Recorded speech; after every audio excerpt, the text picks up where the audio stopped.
Bukankah Allah mengatakan kepada Nabi alaihi salatu wassalam, "Walaqad uhiya ilaika wa ilal ladzina min qablika la in asyrakta la yahbatanna 'amaluk wa la takunanna minal khasirin." Dan telah diwahyukan kepadamu dan kepada nabi-nabi sebelummu, andai kata engkau melakukan kesyirikan, semua amal solehmu gugur. Batal semuanya. Hangus semuanya. Walau ini Nabi. Nabi gak mungkin melakukan kesyirikan. Allah ingin menunjukkan bahaya kesyirikan ini. Sekelas Nabi pun, kalau melakukan kesyirikan, gugur semua amalannya dan akan menjadi orang-orang yang merugi.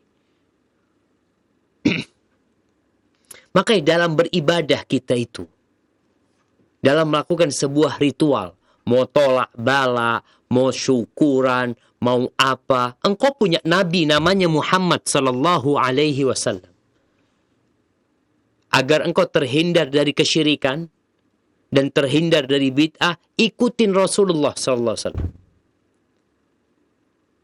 Sebagian dengan dalih melestarikan kearifan lokal.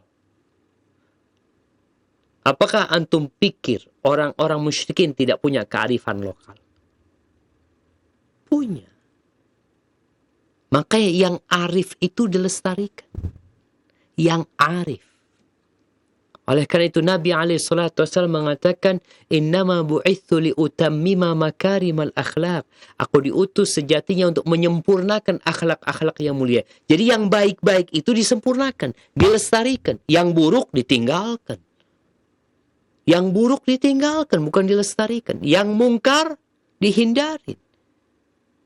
Orang-orang musyrikin punya ritual mereka menaruh yang namanya senjata itu di pohon. Digantung di pohon-pohon supaya sakti, supaya semakin manjur pedang-pedang mereka. Orang-orang musyrikin sempat minta, "Ya Rasulullah, ij'al lana dhata anwat." Orang-orang yang baru masuk Islam, afwan. Penduduk Mekah yang baru masuk Islam ketika melihat masa jahiliyah mereka, ada pohon yang digunakan untuk pohon keramat lah buat mereka. Maka mereka minta supaya dibikinkan pohon yang islami. Itu pohonnya orang musyrikin, kita punya pohon umat Islam. Jadi ritualnya beda. Tapi pohon juga lah. Untuk gantung-gantungkan senjata mereka. Apa kata Nabi SAW? Allahu Akbar, inna hasanan. Ya Allah, kalian itu benar-benar berkata seperti yang dikatakan oleh kaumnya Nabi Musa kepada Nabi Musa.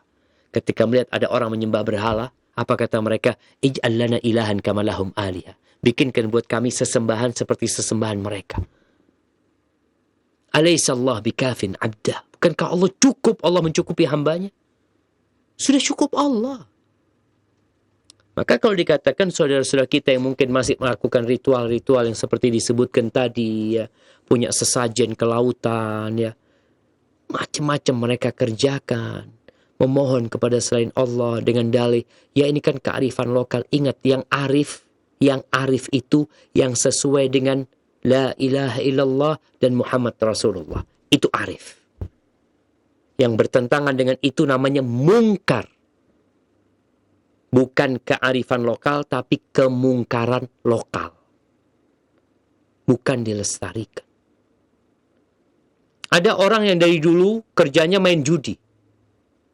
Di beberapa tempat yang kerja perempuan, yang laki-laki bermain judi. Itu dari dulu tradisi dan budaya mereka. Apakah kita akan biarkan? Ya enggak Ustaz, itu mungkar. Ya, apa ukuranmu? Mengatakan itu mungkar. Akalmu? Perasaanmu? Engkau muslim apa bukan? Atau wahyu yang Allah turunkan? Kalau bicara bakar menyan jamaah, ya, ini mungkin perlu diluruskan.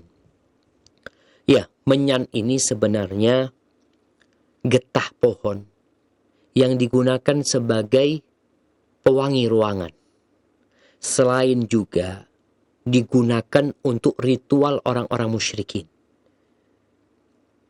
Mungkin antum berpikir, orang-orang Mekah itu ketika mereka jualan ke Syam, mereka jualan apa sih? Di antara yang mereka jual itu kemenyan Yang kedua, kulit. Karena mereka banyak berternak ini itu, kulit itu dijual sama mereka. Dan kemenyan. Nah, salah satu kemenyan itu untuk ritual ibadah mereka.